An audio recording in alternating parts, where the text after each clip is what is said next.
du sujet, du médium. Et pour qu'il y ait transmission, il faut que dans l'une ou l'autre de ces télépathies, les deux postes soient accordés à l'unisson. En somme, après avoir nié la télépathie, on s'apercevra que tout est télépathie, c'est-à-dire que tout est une transmission vibratoire à travers le fluide éthérique, qu'il s'agisse du transport de la lumière entre les astres, de l'influence de l'aimant à distance, du transport de la voix humaine ou de la pensée. Télépathie, le vin qui fermente dans les caves au moment où les vignes sont en fleurs et qui revient bientôt à l'état normal. Télépathie, les sourciers, les baguettisants dont le fluide nerveux est influencé par les cours d'eau souterrains ou les dépôts métallifères, cours d'eau et minerais qui émettent des radiations capables de faire osciller la baguette du coudrier que ces hommes tiennent en main. Télépathie, l'expérience suivante. Une femelle de papillon bombix du Japon fut placée dans une cage en plein air aux États-Unis où ce papillon est inconnu. Un mâle marqué fut lâché à 4 kilomètres de distance. Ce mâle fut dès le lendemain capturé près de la cage. Télépathie aussi le terrible engin construit par l'ingénieur Gabet, torpille que l'on peut diriger à volonté au moyen d'ondes invisibles.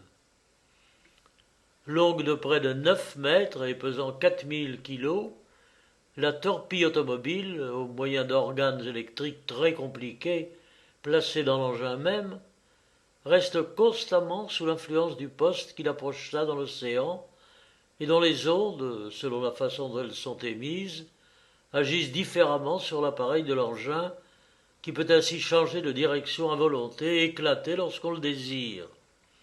Mais il y a mieux. Non seulement la torpille obéit à des ordres lointains et occultes, mais elle n'obéit qu'à eux, et les ondes hertziennes lancées par les navires qui tenteraient d'éloigner un aussi gênant voisin n'auraient aucune influence sur le terrible engin. Reconnaître et admettre partout la télépathie entre les radiations de la matière et nier la télépathie possible entre des êtres vivants est un de ces paradoxes permis seulement à la faiblesse mentale de nos académies savantes. C'est à Edmond Gurney que nous devons le premier essai d'expérimentation systématique du phénomène télépathique. Et c'est grâce à la Société de recherche psychique de Londres, composée des hommes les plus distingués de l'Angleterre, soit savants, soit philosophes, que l'attention des penseurs a été ramenée sur ces phénomènes. Cette société a publié un volume sous le titre Phantasm of the Living, où elle a groupé près de 1500 faits dont elle a pu vérifier l'authenticité. M. Bariller, maître de conférence à la Sorbonne, en a fait une traduction abrégée en français, précédée d'une magistrale préface de Charles Richet. Dans les expériences de la Société de recherche psychique, l'opérateur et le percipient étaient placés dans 2 salles différentes, ensuite dans 2 maisons éloignées. Les pensées à transmettre étaient inscrites par les membres témoins et tirées au sort. Les cerveaux se perfectionnant et se sensibilisant par l'évolution, le sens télépathique, sorte de 6e sens, sera aussi général et ordinaire que le sens visuel ou le sens de l'ouïe. Il paraîtrait que c'est la glande pinéale qui est l'ébauche de cet organe nouveau, de ce nouveau récepteur vibratoire. La glande pinéale est un petit organe qui se trouve à peu près au milieu du cerveau. Sa place importante, son enchâssement entre les 2 tubercules quadrijumeaux, sa construction en font un organe mystérieux pour nos anatomos physiologistes. Que vient-il faire au centre du plus noble organe?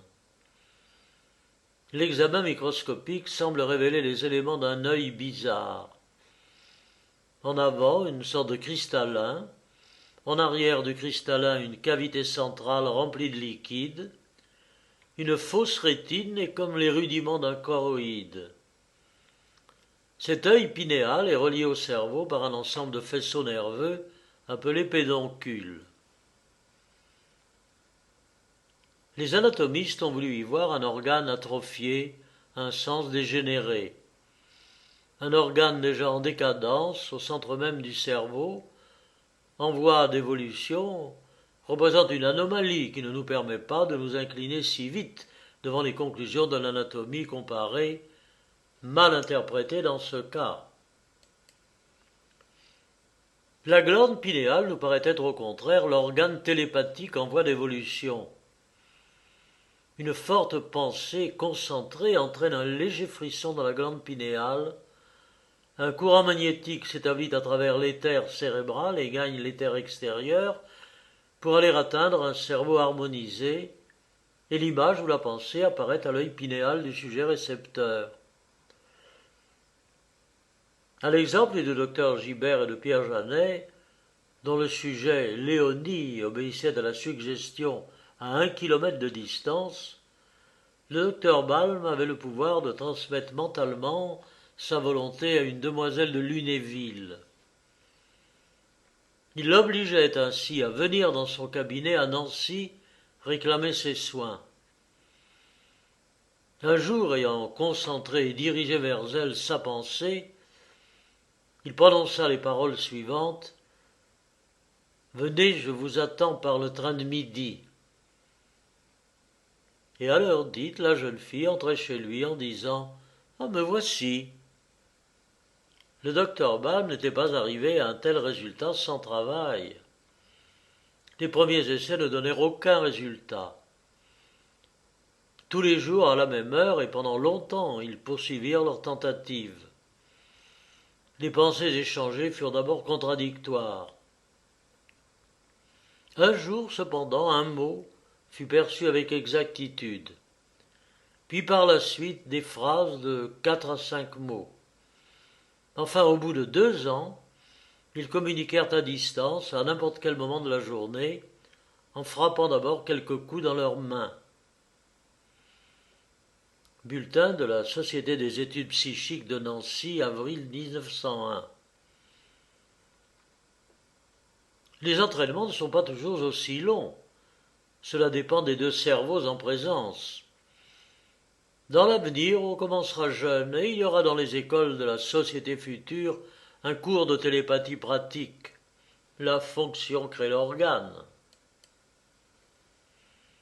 Une fois l'organe télépathique suffisamment développé, nous recevons les ondes de pensée par la glande pinéale comme nous recevons les ondes sonores par le tympan. Émile Boirac, correspondant de l'Institut et recteur de l'Académie de Dijon, a écrit un très bon ouvrage sur la psychologie inconnue.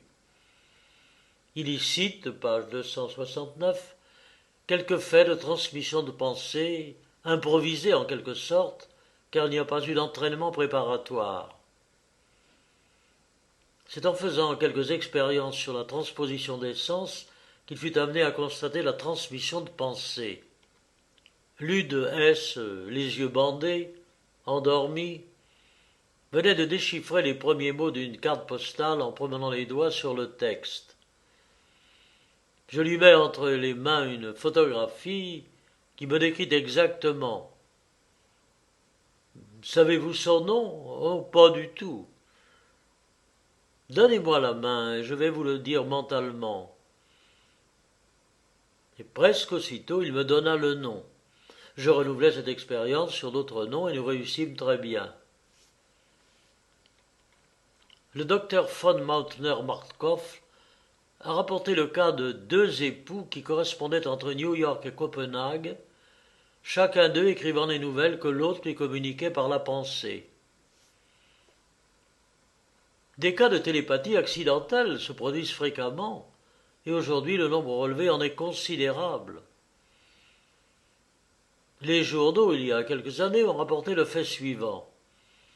Je reproduis ici le récit que le Rappel en a fait en son